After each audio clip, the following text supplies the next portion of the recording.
Hello students, today we will take up the first lecture on genetic organization.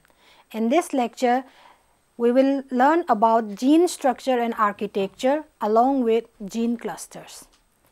First, let us start with genetic organization. The regions of chromosomes representing the genomes of eukaryotes have specific functional organization that correlates with the structural organization as bands on metaphase chromosomes revealed by bending. The functional organization of the genome involves organization of regions of the genome with similar characteristics or organization, replication and expression in clusters close to one another on the chromosome. Thus, a region of a chromosome or a whole chromosome may be functionally organized as gene rich or region with high gene content or gene poor, that is region with low gene content. In higher eukaryotes like human beings, only about less than 10% of the DNA in the genome encodes genes, and the rest of the genome consists of several classes of repetitive DNA sequences that primarily serve to maintain the chromosome structure. The regions of genome containing the genes generally consist of single copy or unique DNA sequence in which the nucleotide sequence is represented only once or a few times per haploid genome, unlike the repetitive DNA sequence whose nucleotide sequences are repeated hundreds to millions of times in the genome, either perfectly or with some variation.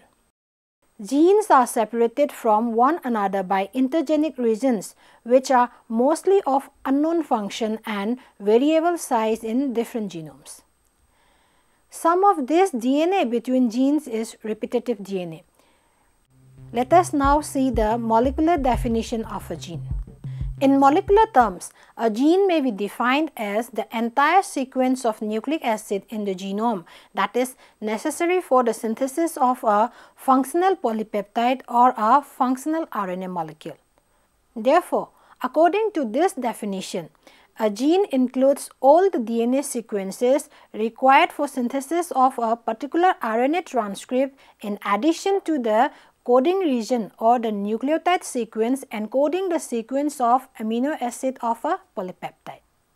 The non-coding DNA sequences of eukaryotic genes generally include sequences controlling the initiation of transcription known as enhancers that lie about 50 kb or more from the coding region, sequences that specify 3' cleavage and polyadenylation or poly-A sites, and sequence that control splicing of primary RNA transcripts, etc. Some DNA sequences which exist quite distantly from a given gene can, however, affect the regulation of the gene, and such sequences are also generally included in the definition of the gene. Similarly, DNA sequences that transcribe into RNAs, example the transfer RNAs and the ribosomal RNAs that do not encode proteins, are also referred to as genes, since mutation in these regions can cause specific phenotypes like the genes. Although DNA is a double-stranded molecule, only one of the strands, called the sense or coding strand of the molecule, which runs in the 5' to 3' direction, codes to produce protein-coding mRNA or non-coding RNA. Let us now see the structure and organization of gene. The structures of both eukaryotic and prokaryotic genes are broadly similar and contain sequence elements where the sequences and lengths of the elements may vary, but each element has the same specific function in most genes. The structural features common to both eukaryotic and prokaryotic genes are: first, the structural part of the gene that codes for the chain of polypeptides is organized as an open reading frame or ORF. An ORF or open reading frame is a continuous stretch of codons that do not contain a stop codon and is the part of a reading frame that has the potential to be translated. Next, Only the region between the start and the stop codons encodes the protein product. The nucleotide sequences adjacent to the 5' end contains the start codon which initiates translation, while the sequence adjacent to the 3' end contains the stop signal that terminates translation. At the sequences adjacent to the 5' and 3' end of the gene are generally present flanking untranslated regions or UTRs, which are not translated into protein. The 3' UTR contains sequence that serves as the terminator signal for termination of transcription and release of the RNA polymerase, while the 5' UTR contains sequence that binds to the ribosome during translation. At the extremities of gene are located the regulatory sequences which may lie next to the transcript region as in the case of promoter, or may lie several kilobases away from the transcript region as in enhancers and silencers. The promoter is composed of a co-promoter sequence and proximal promoter sequences and is located at the 5' end of the gene. The promoter serves as the site for binding of RNA polymerase during transcription initiation, while the binding of transcription factors to the proximal promoter region modify the affinity of the co-promoter for RNA polymerase that affects transcription initiation. Next, enhancers and silencers are located thousands of base pairs away from the gene, and they regulate gene expression by modifying the activity of promoters when activator or repressor proteins bind to the regulatory sequences. Let us now see eukaryotic gene structure. Eukaryotic mRNAs or messenger RNAs and their corresponding genes are monocistronic, that is, each gene is translated into a single polypeptide, although processing of the primary transcripts of some protein coding genes into more than one type of messenger RNA is present in some cases. This is in contrast to the polycistronic mRNAs in prokaryotes, which contain multiple ribosome binding sites located near the start sites for producing multiple proteins. Another common feature of genes in higher animals and plants is the presence of sequences called introns interspersed in the transcript region of the gene, which are rarely present in genes of prokaryotes. Introns were first discovered by Philip Sharp and Richard Roberts independently during studies of the replication of adenovirus in cultured human cells. Introns do not contain sequence information that code for functional gene product or polypeptide. However, they are transcribed together with the coding regions of the gene called exons. The introns are excised from the initial transcript by splicing during RNA processing. Eukaryotic post-transcriptional processing also involves the addition of a 5' cap to the start site of the messenger RNA and a polyadenosine tail to the 3' end of the messenger RNA. This addition of the cap and tail stabilize the messenger RNA and direct its transport from the nucleus to the cytoplasm. Although most genes consist of a sequence of DNA that code for one protein, some sequence of DNA may code for more than one protein. For example, homologous proteins differing by the presence or absence of only certain regions are generated by alternative splicing involving including or excluding of certain exons. Let us now see the prokaryotic gene structure. The most distinct feature in the overall organization of prokaryotic genes is the presence of a polycistronic operon in which the open reading frames are grouped under the control of a shared set of regulatory sequences. The open reading frames are transcribed together and each open reading frame has its own ribosome binding site and are translated simultaneously by ribosomes on the same messenger RNA. The open reading frames serves related functions and are co-regulated by the same set of regulators. In contrast to the co-promoter of eukaryotic genes, which requires additional activation by promoter elements, the co-promoter of prokaryotic genes can sufficiently initiate expression and is regulated by repressors.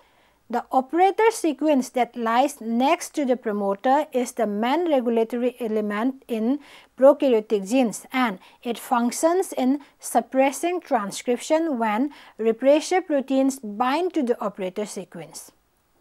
Another important regulatory sequence commonly present in the untranslated regions of prokaryotic genes is the riboswitch sequence that switch between alternative secondary structures in the RNA depending on the concentration of key metabolites, resulting in either blocking or revealing important sequence regions such as the ribosome binding sites. Unlike the eukaryotic genes, introns are extremely rare in prokaryotes and therefore do not play a significant role in prokaryotic gene regulation. Let us now learn about gene clusters. Unlike the prokaryotic genes that are represented only once in the genome, many eukaryotic genes are present in multiple copies called gene families, which contribute to the large size of eukaryotic genomes.